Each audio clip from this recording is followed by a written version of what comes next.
If you don't believe it, they're happy to tell you that themselves. One of the most powerful secret societies in the world, not the only one, but one of the most powerful one, was called the Bavarian Illuminati. Please excuse me if you're familiar with some of this material, but I'm assuming that people here tonight are for the first time. Welcome. You came here for truth, you're going to get it. Well, one of the most powerful secret societies in the world was called the Bavarian Illuminati. It was founded by a German called Adam Weishaupt, but the mantle later passed to the famous Italian revolutionary Giuseppe Mazzini. Let's read his own words about his order, these secret societies. He says, "We form an association of brothers in all points of the globe, yet there is one unseen that can hardly be felt. Yet it weighs on us. Whence comes it? Where is it? No one knows, or at least no one tells. This association is secret even to us, the veterans of the secret societies." The head of the Illuminati is telling you there's something above us. 1700s. Well, let's come up a little bit more to date. American history, Walter Rathenau, German General Electric, a man who had a lot of say in American politics. 300 men, he says, all of whom know one another, direct the economic destiny of Europe and choose their successors from among themselves.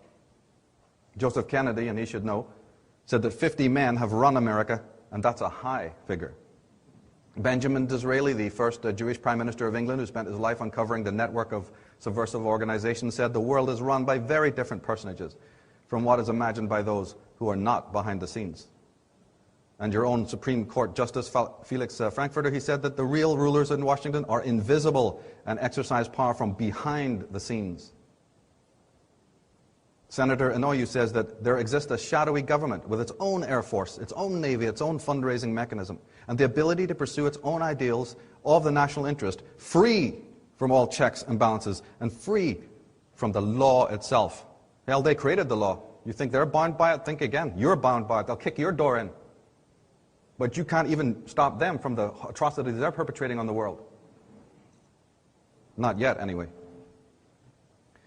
And as a general rule of thumb, to those who have studied this and are also beginning their study in this, let's just realize when it comes to these power hierarchies at the top of the pyramid that I'm talking about, as a general rule of thumb, it's not 100% true, but it's about 90% true. If you happen to see the rulers, the controllers, the kings, the princes, the dukes in the media, that means in magazines and newspapers and in encyclopedias and so forth, and history books and on TV, chances are they are not the architects of the programs and the policies that they are instigating. They are just what I refer to as the people's champions. They are just what I refer to in the book as overworld figures. With very few exceptions, they are not the architects of doom. I have a DVD coming out next year called Evil's Willing Servants, which will tell you who are the architects. That's a sort of a missing piece. But just for now, know that if you see them on, the fact that you just see them on television, or the fact that you see them in the common media, they're lower henchmen. Never forget that. It'll empower you to know that, because they are not the henchmen. They're power, drugged, sick, perverted, toxic individuals who serve powers behind the scenes. There's no reason in the world to fear them. The symbolism confirms what I'm saying. Symbolism, the key is symbolism, symbol literacy.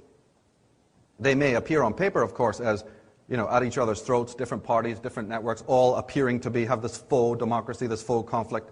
But as the symbolism clearly shows you, they all sit at Cecil Rhodes' round table. They all are comfortable, the criminals of the world, pretending through their faux conflict that the ship of state is also difficult to run, and the human race is just so hard to rein in and keep them all under order. We have to prevent war and bring peace. It's so damn difficult. Look at how difficult our job is.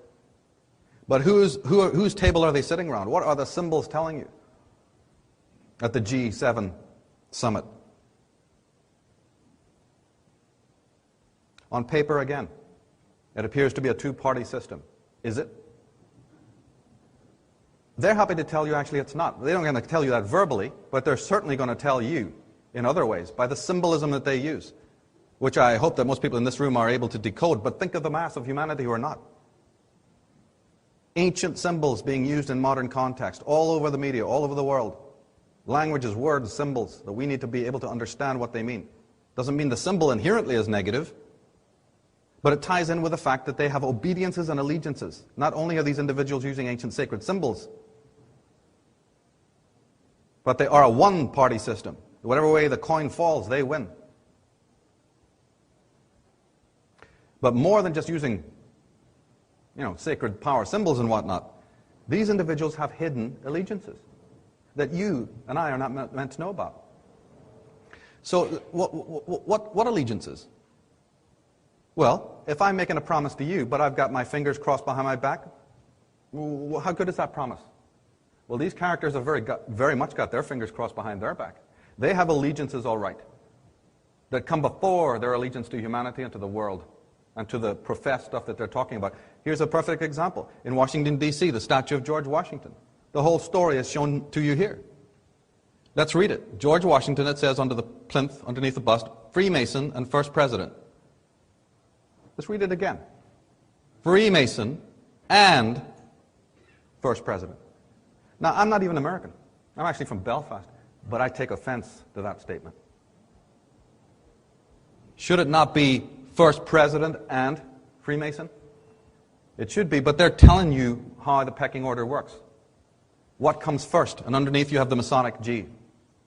So these behind-the-scenes allegiances come before, and you need to know about it. That's why you never get justice in the courts. That's why you never see any of these people are brought to justice, because of their allegiances that you need to know about that come long before their allegiances to you. Now, in the inception,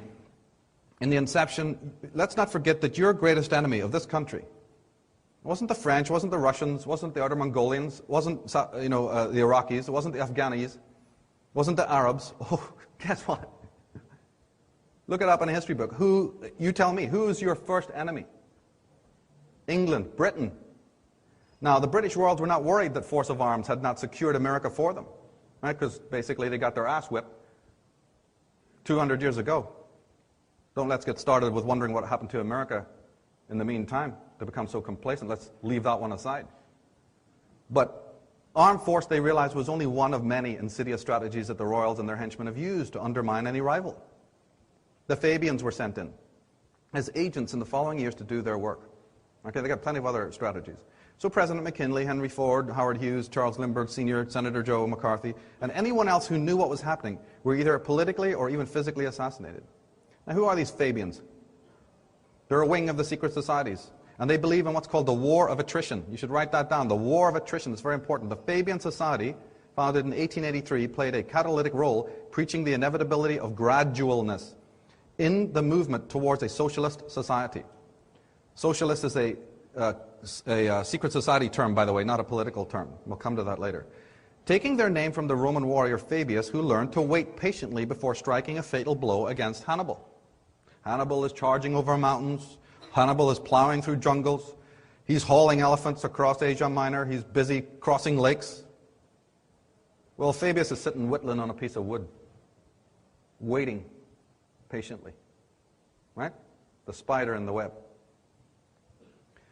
Originally, before and during the American War of Independence, relations were good, very good, with many other powerful nations, like Russia, like France and Germany. People looked to America with respect and admiration. But the Vatican and the British had a great deal to lose if the world's other nations and governments began to base their political systems, you see, on the original American model, which was scintillating. The whole eyes of the world was watching. The Tsar was sending you ships in the War of Independence. Relations were good. Instead of a Cold War, which you had to endure, your forefathers had to endure lasting generations, what would have happened if the admiring Tsar of Russia had modeled his rule, right? He was getting ready to do it, by the way, before the Bolsheviks moved in.